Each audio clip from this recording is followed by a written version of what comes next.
Hello, everyone. Welcome back to another episode of our What If Civilization Started Over series. We are now on episode 4 of this series, and in the last episode, we saw the expansion of civilizations. Even further out, we saw countries like the Brown Team in India expanding across the Indian subcontinent, but we also saw the collapse of nations like the Yellow Team, and yeah, we can see that there are very many countries here, just from what the Yellow Team had in the last episode. Now, we get to take a look at new things today because I have finally done what I've been saying I was going to do, and that is add a brand new layer. And this new layer is, see if you can guess what it is. If you guessed a religion map, then you would be correct. Adding something like this early on is a must because if I have a religion map, then I can do religious based wars and whatnot. A lot of history comes down to religion, and the biggest flaw by far in Ada's Pro series is the lack of acknowledgement for religion. Religion only really ever began getting recognized right after the Third World War with the genocide in Ethiopia. It was right before, actually, I believe. I forget, but now we do have a religion map. We're actually going to talk about this map really quickly. Starting off over here with the two red religions. The first one, the main red color, the same one as the red country here. This is the religion of the main Mesopotamian guys. These guys are the ones who believe that Mesopotamia is the perfect ideal place to live. And for the lighter pink shade, they believe that the Egyptian area is the ideal place to live. So when civilization first began over here in Anatolia, they discovered Egypt. They thought that was the perfect place to live. And then more people went out and discovered Mesopotamia, and it kind of just split. At one point, it was like, oh, both of these places are perfect. But eventually, it more so became that certain people believed that one of these would be allowed to get the status of the perfect place to live. And mainly, I think the Mesopotamian area definitely has that land wise, but probably the Egyptian people have that when it comes to actual, well, population. Now we head over really quickly to the green religion. This isn't really much to discuss, but the brown team stemmed off of the green team, and by the point that the brown team formed, the religion of the green team had already formed. That's just something we didn't talk about. But yeah, this green religion is probably one of the oldest in the world. I'm not gonna give a like exact time spans of like how long these religions have existed for, which ones came first. Of course, these two actually came first. There was probably the divide after maybe the yellow religion. I don't know, but the green religion's been around for a little bit, and they haven't seen much disunity other than the actual country split between the green and brown teams. But yeah. Now heading on over to the yellow religion over here throughout Europe. This religion is the biggest religion in terms of the amount of people who follow it. It stretches all the way over from Iberia over here in the west, all the way over to Ukraine over here in the east. It also contains a lot of northern Africa, Greece, the Italian peninsula, part of France. It contains a lot, and this religion is probably gonna divide sometime soon. Not today, though, because I have bigger plans for today. And yeah, that brings us to our final religion, which is the blue religion.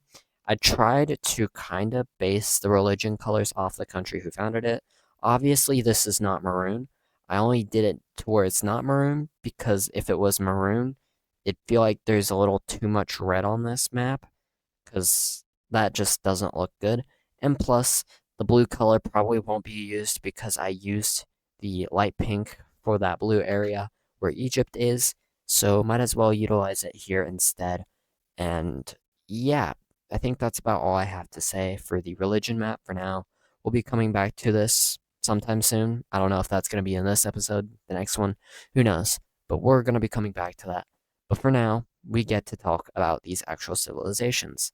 And I want to head over to the Balkans because this area, I've been kind of ignoring it, and I don't feel like I should be.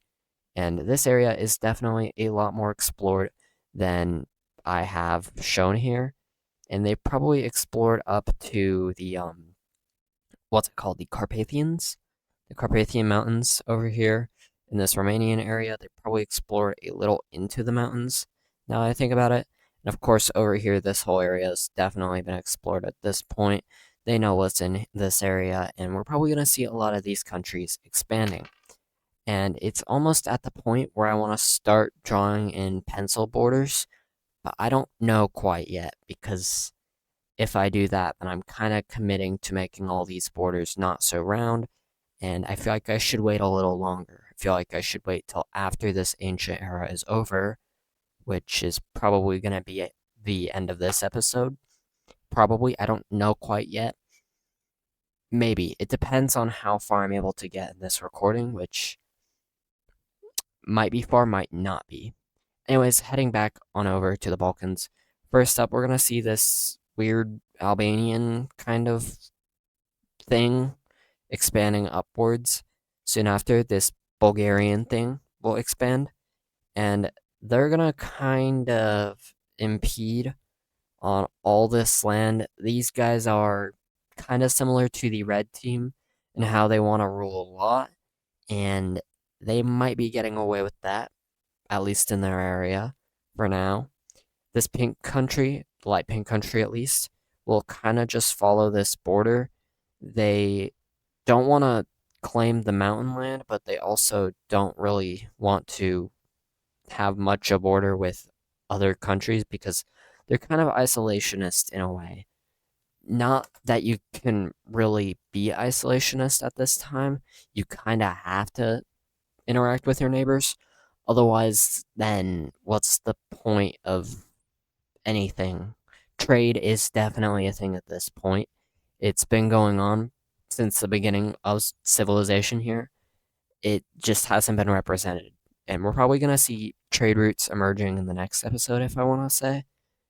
But I have no idea. But let's head on over to this Dalmatian country who will be expanding next. And this guy's not going to look how I want them to look, but that's fine. We'll touch back up on this later when we change the borders up to not be this rounded. So, yeah, this is our new map of the Balkans. Now we're going to be heading elsewhere. And by elsewhere, I mean over to the Cyan team, who is going to go ahead and begin their expansion. Because, well, they've been in this area for a while, and they haven't expanded, like, at all. And I feel like they definitely should have by now. So we're going to see them finally expanding. This has been something that I've kind of been putting off because, well, these guys would be pretty large. They were set up by the Yellow Team, which was an expansionist country, and the Yellow Team expanded into Iberia, or no, they expanded over into like the French and Balkan areas, and then they kind of made their little African area, and then it just stopped going at the same rate that the Yellow Team did. They would have had this done by the end of probably last episode, but now we have this being done here, so no need to, I guess, talk about it anymore. Now heading over to this purple Libyan country, I'm going to enhance the amount of area that is outlined around them, and they will also be expanding. This will do something very notable.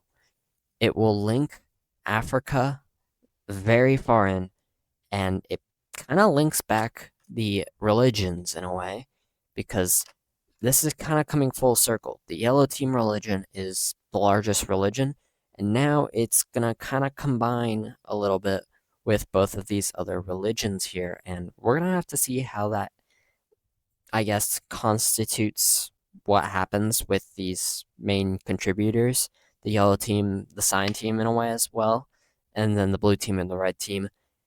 There might be something happening here that could allude to a whole bunch of religious implications. Like, something might be happening here between one of the sides and the other, because these two red religions, they don't like each other.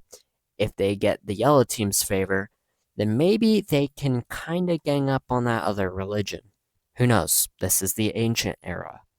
We have no idea what's going on.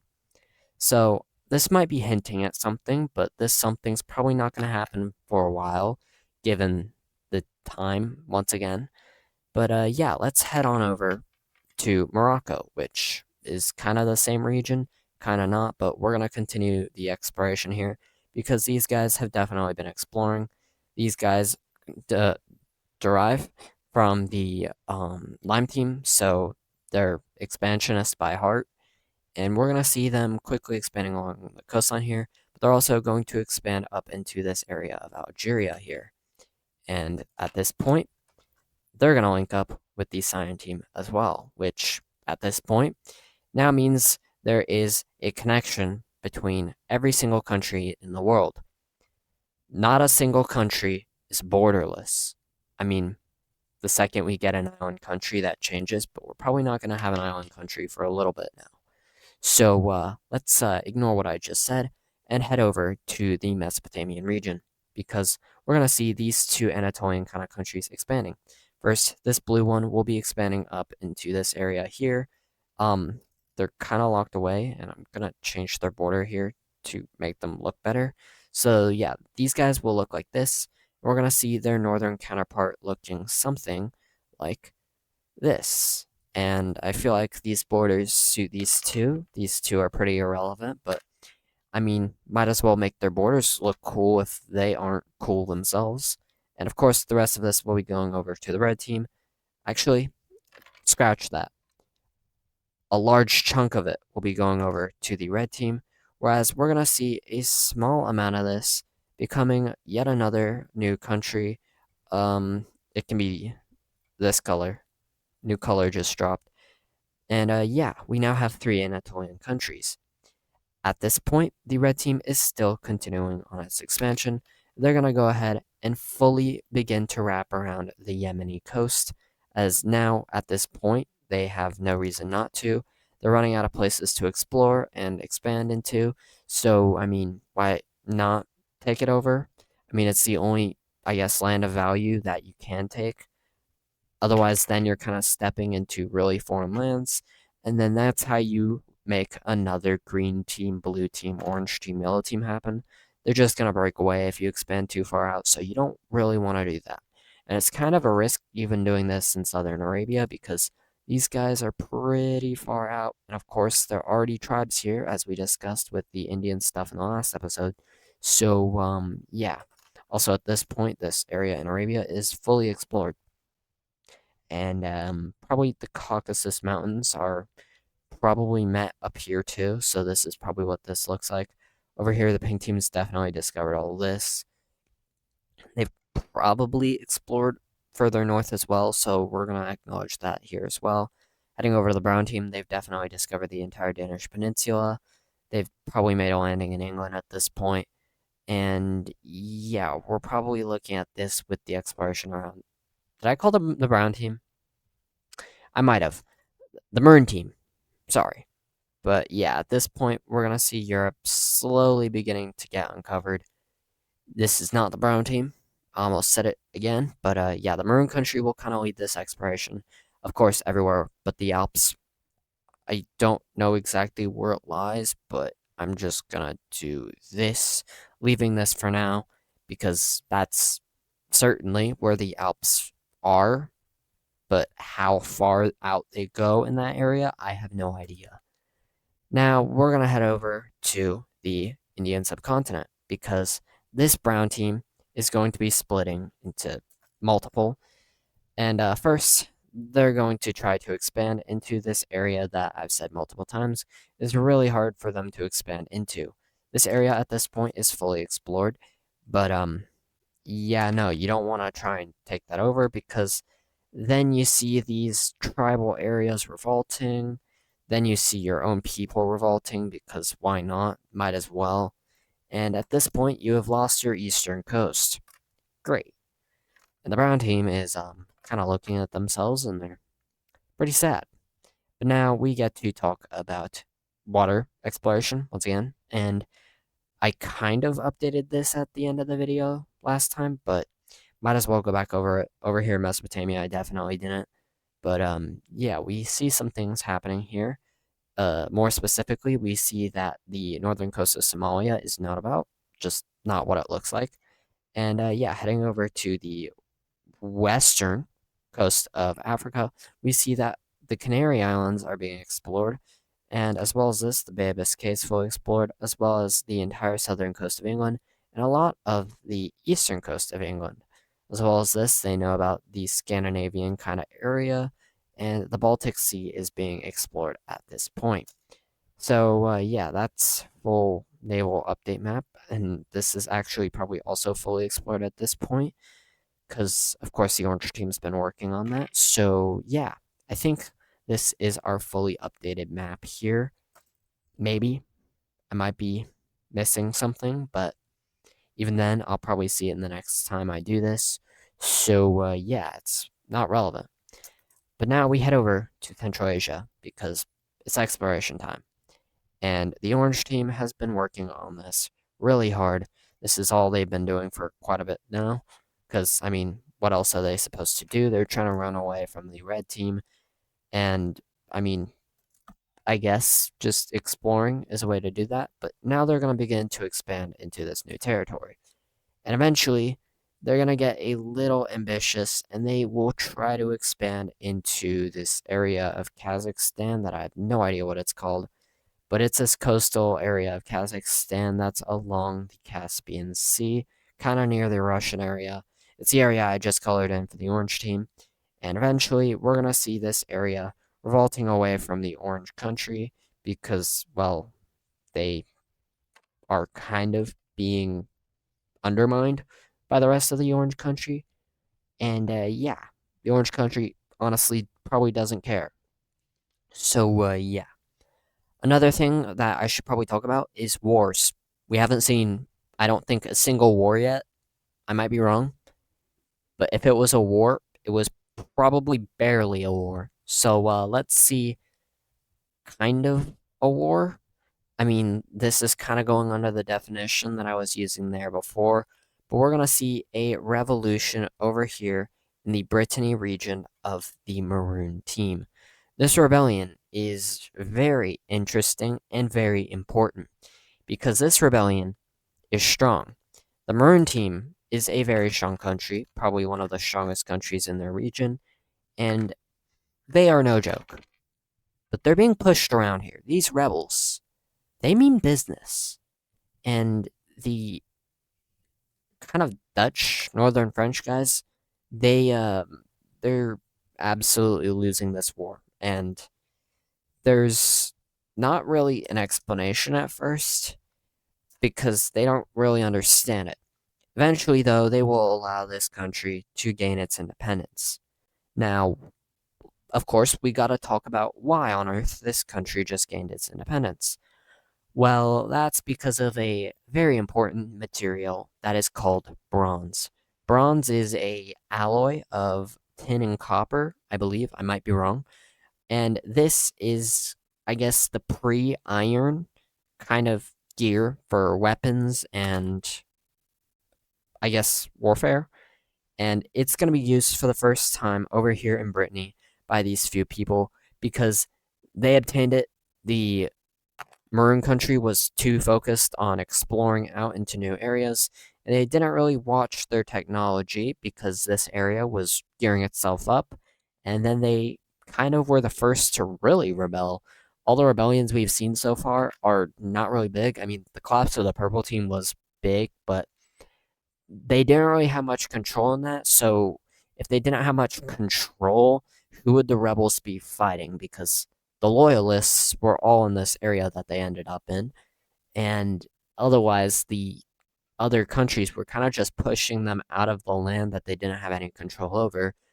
So yeah, that wasn't really much of a war. This kind of was. And I keep saying kind of because not in a traditional sense, like these guys are full blown attacking each other. That's not really happening here because the Maroon team Of course, they're more focused on their exploration than they are on their, I guess, stability. But I mean, the again, the light orange country, I'm gonna call them, they are more technologically advanced, but they're also a small minority of the population. And I feel like it's relevant now to talk about why this country wants its independence and why it got its independence. This bluish French country is the same country who ruled over a lot of this area here. It is also the same country that the Maroon team gained independence from. And these guys, they were in support of the Maroon team at first, and then it kind of just shifted against what they wanted. So they're probably going to realign with the light bluish country here. Because, I mean, same heritage in a way. I mean, you're a different religion because when the Maroon team broke off, it wanted to separate itself from France. But, I mean, other than that, you guys are probably good friends now. And looking at the time I've been recording for about 21 minutes. That's about an episode's length. So I'm going to be ending the episode here. I hope this video doesn't feel as rushed. I feel like I rushed that, but I don't know. But yeah, I feel like this series definitely has potential. And I will, of course, be trying my best to make this series not flop because a lot of Wixos, they just don't gain retention like Ada's does. Of course, Ada's was the one who started it, so given all the people who are inspired by it and all the casual watchers are going to watch it, so it feels a little harder. And a lot of the Wixos that I see, they don't perform. I'm not going to say they don't perform well, but they don't perform ideally. And I want to make this good. I want to not make it like, oh, I'm inspired by this. Let's mimic every single aspect of it. Let's mimic colors. The only thing that's really kind of following the flow of Ada's Pros Wixo is how the red teams in Mesopotamia and how we're kind of dispersing out of one region. But I mean, that's it. I don't think there's any other major similarities. I mean, other than a kind of hatred going on between the red team and the Persian region, but that's all I can think of. Like, I mean, the yellow team also kind of moved like the purple team, but at the same time, they were never really nomadic. So, can we really say they moved the same way if they never really intended to move the same way? Anyways, that's enough of a yap sesh for me. I'm going to end this video here so I can go ahead and edit it so it can be uploaded tomorrow. And I will see you all in the next episode. Remember to subscribe.